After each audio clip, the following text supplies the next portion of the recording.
Breaking news. डोकारी कारखान्याची स्थावर मालमत्ता कर्ज थकबाकीमुळे जप्त।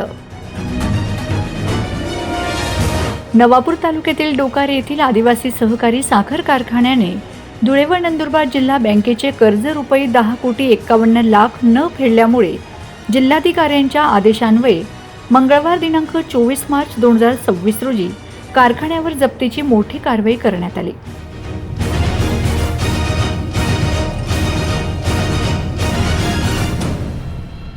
नवापूरचे तहसीलदार दत्तात्रय जाधव यांनी पोलीस प्रशासनाच्या चोख बंदोबस्तात कारखान्याचा प्रत्यक्ष ताबा घेऊन तो धुळे व नंदुरबार जिल्हा मध्यवर्ती सहकारी बँक लिमिटेड धुळे बँकेकडे हस्तांतरित केला आहे। न्यायालयाकडून स्थगिती नाकारल्यानंतर कारवाईचा बडगा। मिळालेल्या माहितीनुसार द्वारकाधीश साखर कारखान्याने बँकेमार्फत प्रस्तावित असलेल्या या कारवाईच्या विरोधात ऋण वसुली अधिकरण छत्रपती संभाजीनगर येथे धाव घेऊन स्थगिती मिळवण्याचा प्रयत्न केला होता। मात्र न्यायालयाने हा स्थगिती अर्ज फेटाळून लावला। न्यायालयाच्या या निर्णयानंतर महसूल प्रशासनाने हालचाली वेगवान केल्यात। जिल्हाधिकाऱ्यांनी पारित केलेल्या आदेशाचे पालन करत तहसीलदार दत्तात्रय जाधव यांनी पोलीस निरीक्षक अभिषेक पाटील व त्यांच्या पथकाच्या उपस्थितीत कारखान्याची सर्व स्थावर मालमत्ता जप्त करण्याची प्रक्रिया पूर्ण केली। सदर कारवाई करून बँकेच्या ताब्यात कारखाना देण्यात आला आहे। यावेळी तहसीलदार दत्तात्रय जाधव, निवासी तहसीलदार PS मराठे, धुळे व नंदुरबार जिल्हा मध्यवर्ती सहकारी बँक लिमिटेड धुळे, मुख्य कार्यकारी अधिकारी मनोज चौधरी, पोलीस निरीक्षक अभिषेक पाटील, बँकेचे अधिकारी हिम्मतराव बेडसे, कर्ज विभाग व्यवस्थापक विलास पाटील, वरिष्ठ अधिकारी राजेंद्र राजपूत, कर्ज विभाग सहाय्यक व्यवस्थापक भगवान बाविस्कर, वरिष्ठ अधिकारी प्रकाश वळवी, विभागीय अधिकारी नवापूर DD वसावे, वसुली अधिकारी NT गावित, RS वळवी, महसूल कर्मचारी प्रशांत देवरे, जगदीश जाधव, उमेश पाडवी, विनायक गावित, रमेश वसावे आदी उपस्थित होते।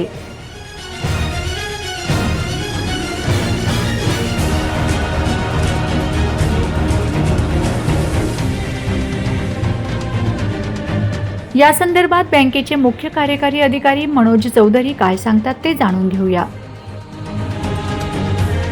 आदिवासी सहकारी साखर कारखाना नवापूर,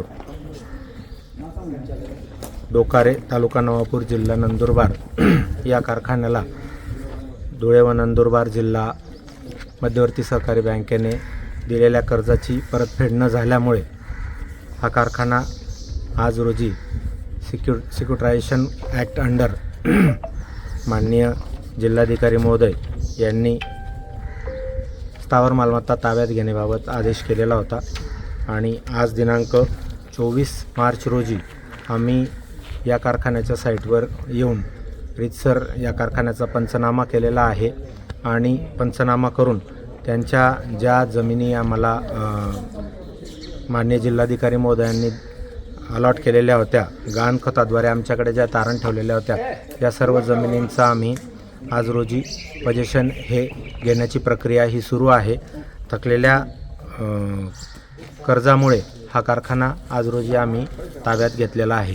किती कर्ज थकलं होतं?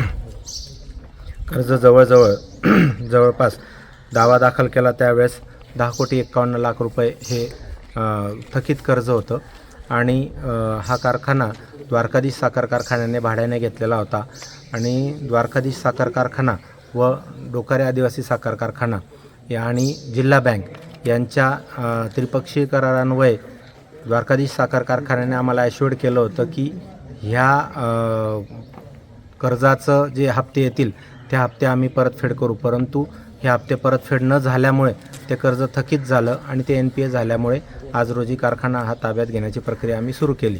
आज दिनांक 24 रोजी द्वारकाधीश साखर कारखाना हा DRT कोर्ट औरंगाबाद येथे त्यांनी दावा दाखल केला होता की पोजेशन प्रक्रिया जी आहे ती थांबवण्यासाठी त्याला स्टे मागितला होता, परंतु आजच्या जे हिअरिंग झाली, कोर्टाची सुनावणी झाली, त्यामध्ये कोर्टाने त्यांचा जो दावा आहे तो फेटाळलेला आहे आणि आम्हाला पोजेशन घेण्यासाठी प्रोसीड करण्यासाठी आदेश दिलेले आहेत।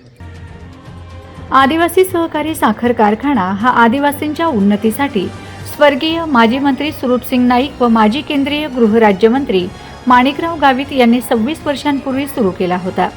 कारखाना हा सलग 24 वर्ष सुरळीत चालला, परंतु गेल्या 2 वर्षापासून कारखाना बंद पडून असून शेतकरी चिंतेत आहेत।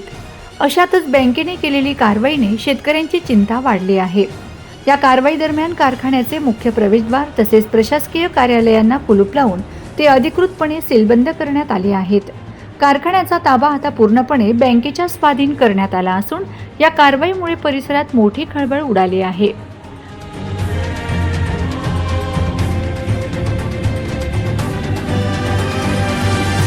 प्रशासनाने कारखान्याच्या कार्यक्षेत्रातील या महत्त्वाच्या मालमत्तांचा ताबा घेतला आहे. साखर कारखाना, मुख्य साईट, डोकारे, वाहनतळ, पेट्रोल पंप आणि ETP विभाग, परिसरातील मंदिर आणि शैक्षणिक कॅम्पस, शेतकी निवास आणि कर्मचारी वसाहत, नर्सिंग वृक्ष लागवडीसाठीची जमीन, प्रेसमड आणि राख साठवणुकीची जागा. कर्ज वसुलीसाठी करण्यात आलेल्या या कडक कारवाईमुळे सहकारी साखर कारखाना क्षेत्रात चर्चेला उधाण आले असून आता कारखान्याच्या भवितव्याबाबत प्रश्नचिन्ह निर्माण झाले आहे. या संदर्भात संबंधित संचालक मंडळ काय कारवाई करते याकडे आता सर्वांचे लक्ष लागून आहे. कारखाना कधी सुरू होईल याबाबत शेतकरी वर्ग आतुरतेने वाट पाहत आहे. Bureau report, Navapur express news, Navapur.